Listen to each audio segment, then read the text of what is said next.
बिस्मिल्लाहिर्रहमानिर्रहीम। अस्सलाम वालेकुम फ्रेंड्स, मेरा नाम फ़हीम है और आज हम डिस्कस करेंगे एनएक्सआरएफ और जीडी कैलकुलेशन की। फ्रेंड्स, हमारे कुछ फ्रेंड्स ने कमेंट्स में रिक्वेस्ट की है कि एनएक्सआरएफ की जो कैलकुलेशन है या जो उसके एनालिसिस है वो हमें बता दें, और उम्मीद है कि आप लोग इसको सब्सक्राइब भी करेंगे।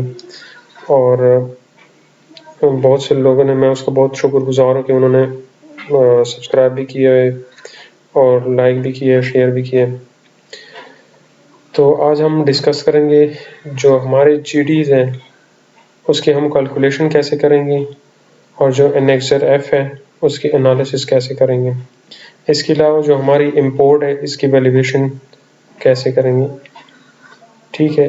और जो हमारा फोर्थ वो है टॉपिक है, इसमें ये कि जो हमारी सेल्स है वो हम किस तरह एडजस्टमेंट इसकी करेंगे। तो सबसे पहले फ्रेंड्स हम आते हैं इंपोर्ट वैल्यूएशन पे। आपको तो पता ही है कि एनएक्सआरएफ होता क्या है। ये सेल टैक्स का एक इम्पोर्टेंट एनेक्सर होता है जिसमें हमारे जितनी भी कंज्यूम्ड या सोल्ड इंपोर्ट्स होती है ना, या परचेज होती है, उसकी हम एडजस्टमेंट करते हैं। यानी अगर हमारे पास कुछ ओपनिंग बैलेंस स्टॉक पड़ा हुआ है तो उस स्टॉक को हम किस तरह एडजस्ट करेंगे, यानी उसमें से जो उसके साथ हमने जो परचेज किए हुए हैं और उसमें से जो हमने कंज्यूम किए या सोल्ड किए हुए हैं, तो हमारे पास बाकी कितना रहता है। इसी तरह इसका जो सेल टैक्स है उसको हम कैसे एडजस्ट करेंगे, उसकी एडजस्टमेंट करेंगे। और जो वैल्यू एडेड टैक्स है उसकी भी एडजस्टमेंट करते हैं। तो फ्रेंड्स, सबसे पहले हम ये कैलकुलेशन करें कि ये इंपोर्ट वैल्यूएशन, यानी जो हम इंपोर्ट करते हैं वो होता किस तरह है, और जो हम परचेज वैल्यू इसकी कैलकुलेशन इसकी करते हैं वो असल में होता किस तरह है। तो सबसे पहले हमारे पास, अगर आपके पास जीडी सामने पड़ा हो, वो मैं आप लोगों के साथ खैर लिंक में भी शेयर कर दूंगा कि वो जीडी होता क्या है। अच्छा, हमारे पास दो तरह की वो होती हैं, इंपोर्ट्स होते हैं, वो परचेजेस होती हैं। या तो डोमेस्टिक परचेजेस होती हैं, या फिर जिसे हम लोकल परचेज भी कहते हैं, या फिर हम इसे इंपोर्ट करते हैं, इंपोर्ट या कमर्शियल इंपोर्ट जिसे कहते हैं। तो आज हम जिस चीज़ को पढ़ेंगे वो है इंपोर्ट, कमर्शियल इंपोर्ट जिसे कहते हैं। तो उसकी वैल्यूएशन करेंगे और इसकी एनालिसिस भी करेंगे, क्योंकि तकरीबन सेम चीज़ ही है, लेकिन हम कमर्शियल इंपोर्ट का किस तरह करते हैं उसमें एक चीज़ हम एक्स्ट्रा कवर करेंगे जिसमें है वैल्यू एडिशनल टैक्स, जो है यानी जो 3% फर्दर टैक्स है या जिसे हम एडिशन टैक्स कहते हैं, वो चीज़ हम कवर करेंगे। अगर वो चीज़ आपको समझ आ गई तो ऐसा समझे कि आपको लोकल परचेज या जो डोमेस्टिक परचेज है उसकी भी आपको समझ आ जाएगी। तो सबसे पहले हम आते हैं इंपोर्ट वैल्यूएशन पे। इंपोर्ट वैल्यूएशन में होता क्या है, जो हमारे पास जीडी होती है, जीडी में हमारे पास एक असेस्ड वैल्यू होती है, एक डिक्लेयर्ड वैल्यू होती है, एक असेस्ड वैल्यू होती है, ठीक है। जो डिक्लेयर्ड, ये हमारे पास डॉलर में होती है, जो असेस्ड वैल्यू होती है, ठीक है। इसका वो जो है दिया भी होता है कि CFR वैल्यू, यानी जो क्लियर, जिस पे ये क्लियर होता है ना, जो जीडी हमारी क्लियर होती है, इसकी जो वैल्यू होती है ना उसे हम CFR वैल्यू कहते हैं। और उस टाइम उसका जो रेट चल रहा होता है वो भी दिया होता है उसके लेफ्ट साइड पे, एंड पे। तो उस वक्त जब हम जीडी को इंपोर्ट कर रहे थे उस वक्त उसकी वैल्यू थी 20,405, उसका रेट चल रहा था 168.30, तो इसकी इंपोर्ट वैल्यू टोटल कितनी होगी 34,34,162। इसके अलावा इस पे 1%, यानी उस वक्त ये हम उस ड्यूरेशन की बात कर रहे हैं जिस वक्त हम इसे इंपोर्ट कर रहे थे, तो उस वक्त उसका जो इंश्योरेंस था वो 1% था। ये 1% हम इंपोर्ट वैल्यू के लेंगे। इस तरह 1% लैंडिंग चार्जेस है, तो ये इन दोनों का लेंगे, इनको प्लस करेंगे तो फिर इसका 1% लेंगे, तो ये इसके हमारे पास असेस्ड वैल्यू आ जाएगी। ठीक है, जो टोटल असेस्ड वैल्यू है। इसके बाद हम मालूम करेंगे परचेज वैल्यू। परचेज वैल्यू के लिए हम सबसे पहले, अच्छा इसके अलावा हमारे पास जो कस्टम ड्यूटी है जिसे हम सीडी कहते हैं, उस टाइम उस पर 20% था, additional custom duty 7%, sale tax 17, VAT 3% और इनकम टैक्स 5.5%। तो हम क्या करेंगे, ये हम 20% लेंगे असेस्ड वैल्यू का, असेस्ड वैल्यू का 20% लेंगे तो ये कस्टम ड्यूटी, 7% लेंगे तो ये ऑफ असेस्ड वैल्यू, तो ये एडिशनल कस्टम ड्यूटी आ जाएगा। ठीक है, और इन दोनों को प्लस करके असेस्ड वैल्यू के साथ प्लस करेंगे तो ये हमारे पास परचेज वैल्यू आ जाएगी। ठीक है, यानी अगर इसको इसको प्लस करेंगे, यानी custom duty plus additional custom duty plus assessed value, तो ये परचेज वैल्यू हमारे पास आ जाएगी। ठीक है, समझ आ गई यहाँ तक। अच्छा, ये 17%, अगर हम परचेज वैल्यू पे 17% लेंगे तो ये हमारे पास इसका सेल टैक्स आ जाएगा। ठीक है, ये भी आता है। या फिर इन दो custom duty, additional custom duty और वे असेस्ड वैल्यू, इसको प्लस करेंगे तो ये परचेज वैल्यू आ जाएगी। परचेज वैल्यू का 17% लेंगे तो हमारे पास सेल टैक्स आ जाएगा, एक ही बात है। इसी तरह उसी का 3% लेंगे, यानी इसका भी 3% लें। फॉर एग्जांपल इसका हम 17% लेते हैं तो हमारे पास 75338। ठीक है, इसी तरह अगर हम परचेज वैल्यू का 3% लें तो ये हमारे पास 1334, यानी एक ही बात है। या अगर हम इन तीनों को प्लस करें, ACD और असेस्ड वैल्यू को, और इसका 17% निकालें, या अगर हम सिर्फ परचेज वैल्यू का 17% निकालें, तो एक ही बात है। अच्छा, इनकम टैक्स इन सब को प्लस करेंगे, जो जितनी भी टैक्सेस है इनकम टैक्स के अलावा, और असेस्ड वैल्यू के साथ प्लस करेंगे तो इसका इनकम टैक्स आ जाएगा। इसका टैक्स निकालेंगे 16%, तो ये इसका इनकम टैक्स आ जाएगा। ठीक है, ये तो हो गई है इसकी इंपोर्ट वैल्यूएशन। अब हम इसको क्या करेंगे, इसको लेके आएंगे यहाँ पे, जो हमारे जेडी है ये हमारे फर्स्ट जेडी हो गई है। ठीक है, इसके जो परचेज वैल्यू है वो इतनी है। ठीक है, वो यहाँ पे ऑलरेडी हमने कैलकुलेट किए हुए हैं, 44,49,049, और इस पे 17% इतना बनता है, 3% इतना। अच्छा, ये हमने सेल किया हुआ है, इतना हमने ऑलरेडी सेल किया हुआ है, ये फर्स्ट पीरियड में और ये सेकंड पीरियड में। इस पे इतना टैक्स दिया है, इस पे इतना टैक्स दिया है। ये तो ऑलरेडी 17% हमसे कटा हुआ है, तो हमने इससे ज़्यादा दिया है, और इस पे 3% हमने फर्दर टैक्स दिए हुए। ठीक है, यानी इस पे इतना बनता है और हमने इतना दिया हुआ है, 1,57,000। क्योंकि आपको तो पता ही है कि जो हम FBR को पे करते हैं वो कौन सा होता है, यानी input tax minus output tax जो आता है वो हम FBR को पे करते हैं। तो ये हमने क्या किया है, हमारा इनपुट है। ठीक है, हमने ऑलरेडी इतना पे किया है। ठीक है, उसके अगेंस्ट जो हमने आउटपुट लिए हैं तो ये इसके अगेंस्ट एडजस्ट हो गया है। ठीक है, 7,56,000 है, और ये जो है फर्स्ट जीडी में ये हमने इतना जो है इसे माइनस करेंगे तो हमने कितना पे किया हुआ FBR को, FBR को हमने पे किए हुए यानी output tax minus input tax, sorry ये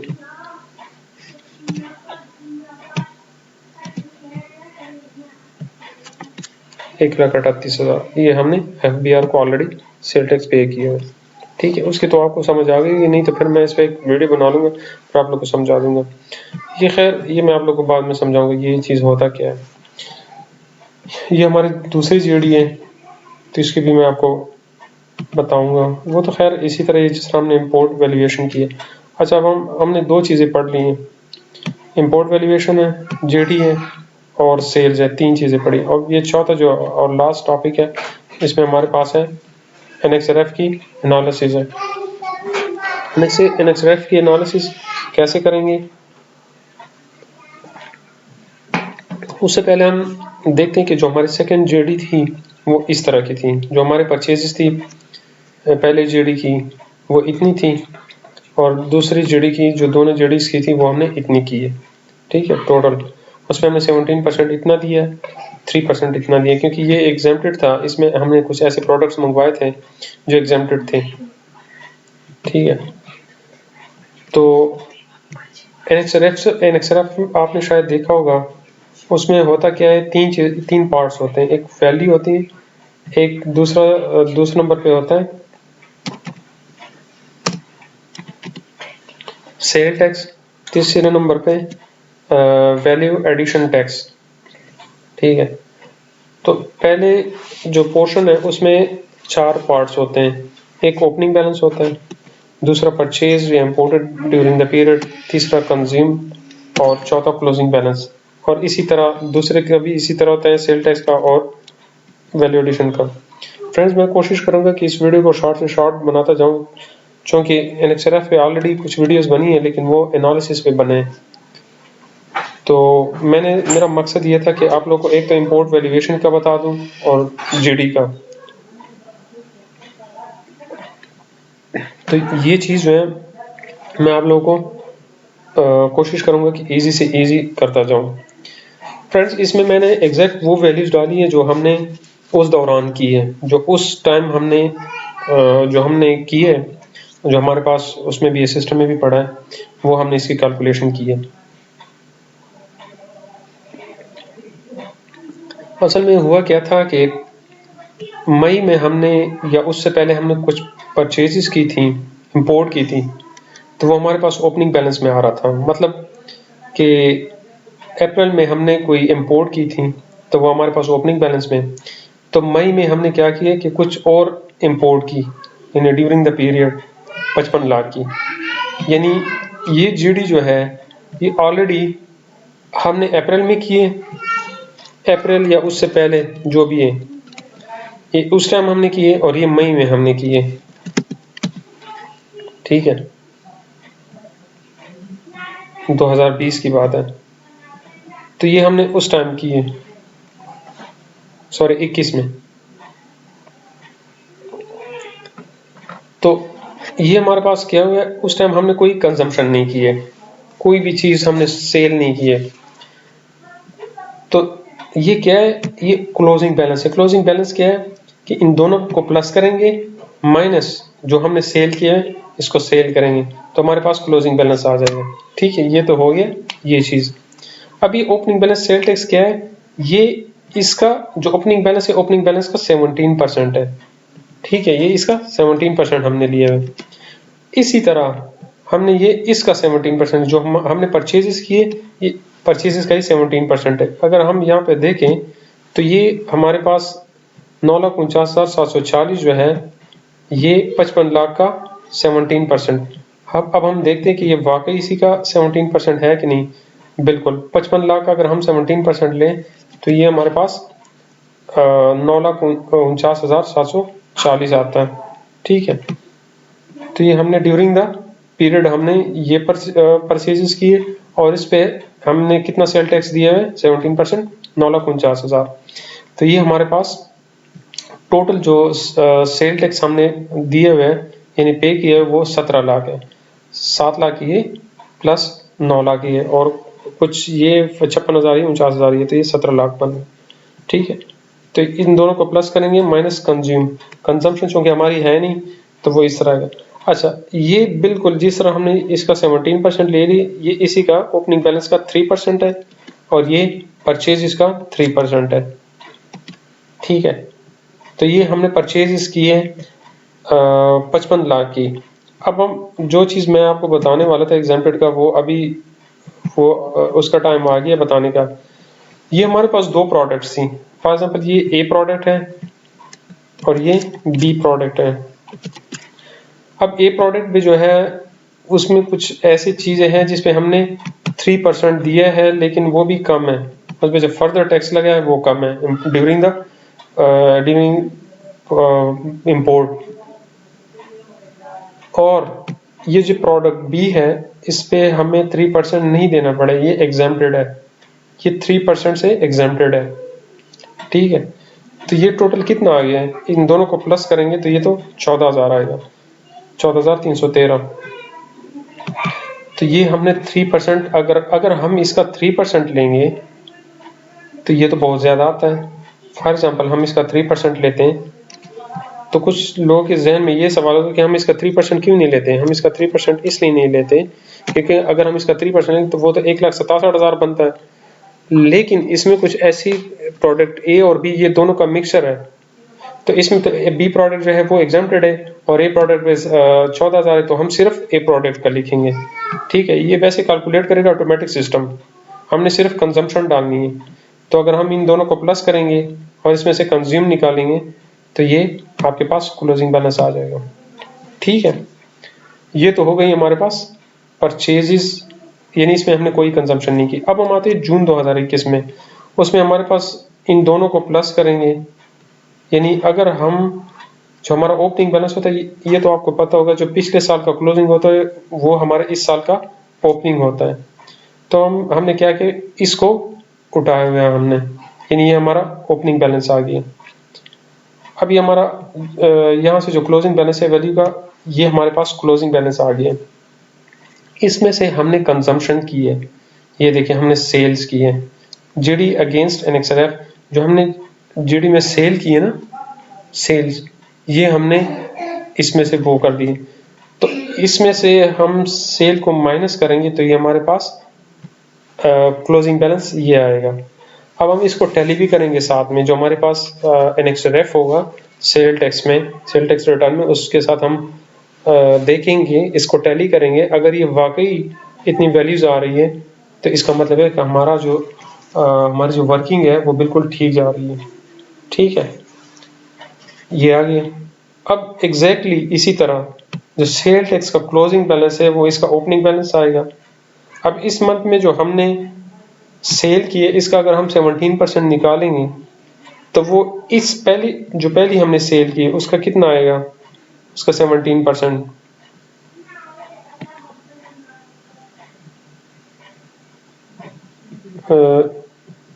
ये इतना है 5,16,000। ठीक है,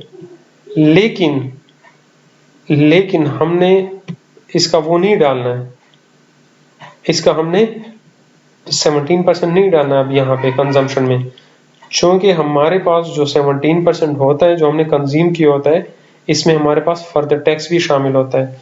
यानी अगर हम फर्दर टैक्स 3% को और 17 को प्लस करेंगे तो ये इतना आता है 5,87,000। यानी इसका 17% जो आएगा ना, यानी जो हमारी सेल है इसका हम 17% निकालेंगे, सॉरी, ये अगर हम जो हमारी सेल है जो हमने सेल की, इसका हम 17% निकालें तो इसमें दो चीजें इंक्लूडेड है।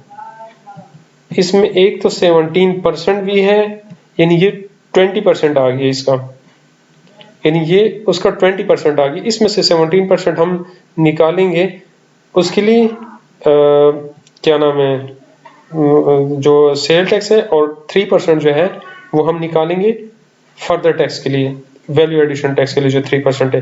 तो इसका हम फिर से 17% निकालेंगे,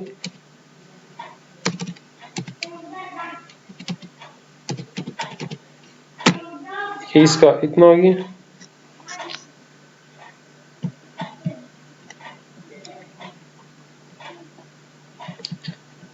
ये इसका 20 करेंगे, सॉरी, क्योंकि इसमें से 20 का वो निकालेंगे।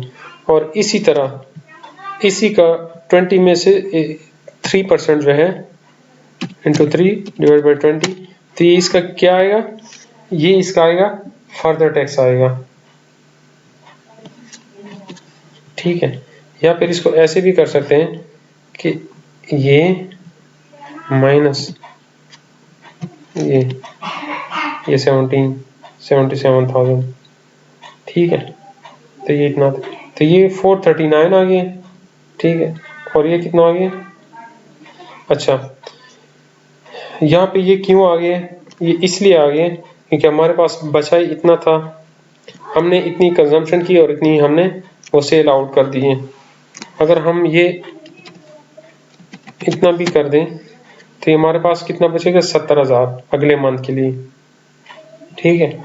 70,000 बचेगा, तो इसमें से हम 70,000, लेकिन हमने इसमें से हमने 1,47,000 की हमारे पास बची थी और हमने 1,47,000 की हमने सेल आउट कर दी थी, ठीक है।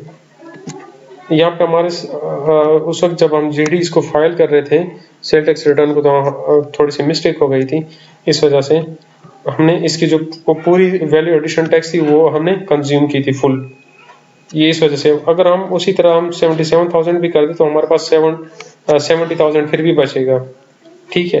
यानी 1,47,000 में से अगर हम 77,000 वो कर दे, 100 कंज्यूम कर दे, तो 70,000 जो है हमारे पास नेक्स्ट जीडी के लिए बचेगा। लेकिन हमने क्या किया कि इसको हमने नहीं छोड़ा अगले मंथ के लिए, ठीक है। तो क्या हुआ कि हमारे पास अब हम आते हैं जो अक्टूबर में जो हमारी दूसरी जीडी है, उसे हम देखते हैं कि उसके लिए हमारे पास क्या बचा है। अब जो सेकेंड जीडी है, सॉरी, जो हमने सेल की है सेकंड की, जो पहली जीडी में फर्स्ट सेल की है ना हमने, तो सेकंड सेल जो हमने की है वो है 14,26,000। तो हम देखते हैं 14,26,000 है, तो हमने क्या करना है कि फर्स्ट जीडी को ही हमने खत्म करना है इसमें से। तो हम देखते हैं कि वाकई ये इतना बनता है कि नहीं। वैसे इसमें और भी बचता है, ये 44,66 है, लेकिन वो 44,49 है, थोड़ा सा हमने ज्यादा सेल किया है, लेकिन फिर भी इतना डिफरेंस से कुछ नहीं होता है। अगर थोड़ी सी भी डिफरेंस वो आ जाए तो कोई इशू नहीं बनता है। हमने जितनी हमारी जीडी है उतनी हमने सेल आउट करनी है, उससे अगर थोड़ी सी ज्यादा या कम हो कोई इशू नहीं है, ठीक है। समझ आ रही है आपको। तो हमने क्या किया, जो हमारी सेकंड सेल थी फर्स्ट जीडी के अगेंस्ट, तो हमने उसको कंज्यूम किया है, ठीक है। हमारे पास जो क्लोजिंग बैलेंस ओपनिंग में आ रहा है, यानी ये क्लोजिंग बैलेंस है, ये हमारे पास ओपनिंग बैलेंस में आ रहा है, इसमें से हमने सेल आउट किए या कंज्यूम किए, तो हमारे पास इतना आ गया है। ये असल में हम टैली कर रहे हैं, जो हमारे पास सेल टैक्स रिटर्न किए उसके साथ हम टैली कर रहे हैं साथ में, ठीक है। तो ये आ गए हमारे पास क्लोजिंग बैलेंस आ गए, ठीक है। इसमें हमारे पास क्या आएगा, 17% है। अच्छा, इसमें तो हमने कोई परचेज नहीं की है ड्यूरिंग द मंथ, हमने इसका 17% निकालेंगे तो कितना आ गया, इसका 17% 2,42,2,42 आ गया है। तो मैंने आपको पहले भी बताया था कि ये कितना बनता है, 1,47,000 बनता था। तो इसमें हमारे पास हमने और भी, तो हमने जो टोटल कंजम्पशन थी वो हमने 1,47,000 की डाल दी थी, तो हमारे पास जीरो वो आ गया। अगर हम इसको 77,000 करेंगे तो हमारे पास 70,000 और भी आ जाएगा, ठीक है। तो अगर हम इसका फॉर एग्जांपल, सॉरी, या इधर इसका निकालेंगे इंटू 3 डिवाइड बाई 20, तो ये 36,000, इसमें से और भी कंजम्पशन हो जाएगी, तो हमारे पास 34,000 और भी रिमेनिंग है, यानी अगले मंथ के लिए और भी रिमेनिंग है। क्योंकि हमारी जो फर्स्ट जीडी थी और उसको हमने फुल जो है ना यहाँ से कंज्यूम करनी थी, तो इस वजह से हमने पहले से ही उसको वो कर दिया था, कंज्यूम कर दिया था, और हमारे पास बाकी कुछ बचना नहीं था, इस वजह से हमारी कोशिश थी कि इसको फर्स्ट जीडी में इसको सेल आउट कर कंज्यूम कर दे। तो जो सेकंड जीडी है उसमें हमारे पास 14,000 है, तो वो इतना वो नहीं है। यहाँ पे हमारे पास 34,000 बच रहा है। यानी अगर हम इसमें 97,000 भी कर दें तो हमारे पास 14,000 बनता है, फिर हमारे पास वो ठीक आ रहा है, हम इतना कर सकते हैं। ठीक है, तो आपने इस तरह की कैलकुलेशन करनी है कि पहले इसकी वो कैलकुलेशन कर दे, फिर वहाँ पे जाके आपने उतनी ही वो जीडी या जीडी में वो डालनी है, क्या कहते हैं, सेल आपने डालनी है। ठीक है, तो ये हमारे पास फॉर एग्जांपल हम इतना ही इसमें से वो करते हैं, जो जून 21 है, इसमें से हम इतनी वैल्यू एडेड जो है कंजम्पशन डालते हैं। अच्छा, तो ये हमारे पास फॉर एग्जांपल नेक्स्ट मंथ के लिए हमारे पास ये ओपनिंग बैलेंस आ जाएगी। अब हम देखते हैं कि इसमें हमारे पास कितनी जो सेल है, कितने मंथ में सेल हो जाती है, फिर इसमें 17% कितना इसका हो जाता है। फॉर एग्जांपल इसका 44 लाख है, तो इसका फिर 17% आ जाएगा। फिर इसमें से ऑलरेडी हमारे पास 14,000 है, सॉरी ये तो हमने उसमें डाल दिए।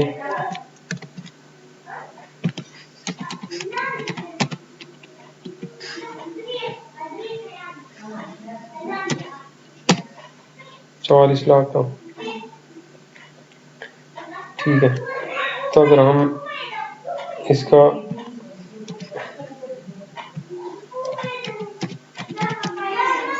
तो ये 1,12,000 इस पे आ रहा है, लेकिन हमारा क्या है, हमारा ऑलरेडी इस पे यहाँ पे 14,313 हमने वो किया फर्दर टैक्स दिए,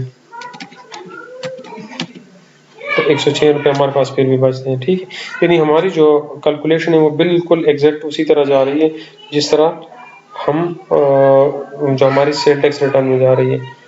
तो बस तकरीबन इसमें हमने 3 महीनों की वो कैलकुलेशन की हुई है, और वो तकरीबन इसमें सेम ही आ रहा है जो हमने इसमें वो कैलकुलेशन की है। यहाँ तक किसी का कोई क्वेश्चन हो तो पूछ सकता है, और कमेंट में भी पूछ लें, ईमेल कर दें, व्हाट्सएप कर दें।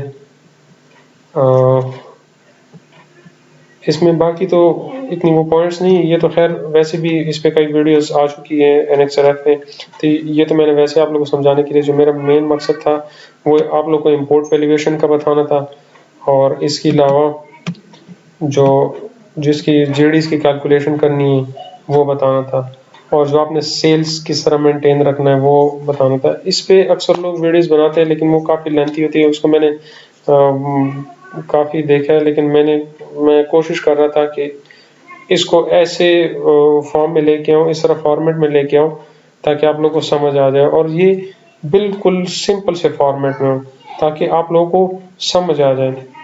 क्योंकि ज़्यादातर जो हमारे फ्रेंड्स हैं उसको यही वो मसला होता है कि हमें इसकी समझ नहीं आ रही है, इसमें बहुत ज़्यादा कैलकुलेशन होती है, इसमें बहुत ज़्यादा फार्मूले लगे होते हैं, तो उन बेचारों को समझ नहीं आते। तो आज मैं कोशिश करूँगा कि इससे भी मतलब मज़ीद इसको समराइज़ करूँ, और इसको बेहतर से बेहतर करूँ, इसका जो रिज़ल्ट है वो भी अच्छा आ जाए, और इंशाल्लाह आगे भी कोशिश करूँगा कि इस पे अच्छी सी और वीडियोस लेके आऊँगा। लेकिन फ्रेंड्स आप लोगों से रिक्वेस्ट है कि इस वीडियो को लाजमी सब्सक्राइब करें, ताकि जो भी वीडियो मैं अपलोड करता जाऊँ या जो भी वीडियो मेरे चैनल पे आ जाए न्यू वीडियो, तो वो आप लोगों को उसका पता चले। तो तब तक के लिए मुझे इजाज़त दीजिए। अल्लाह हाफिज़।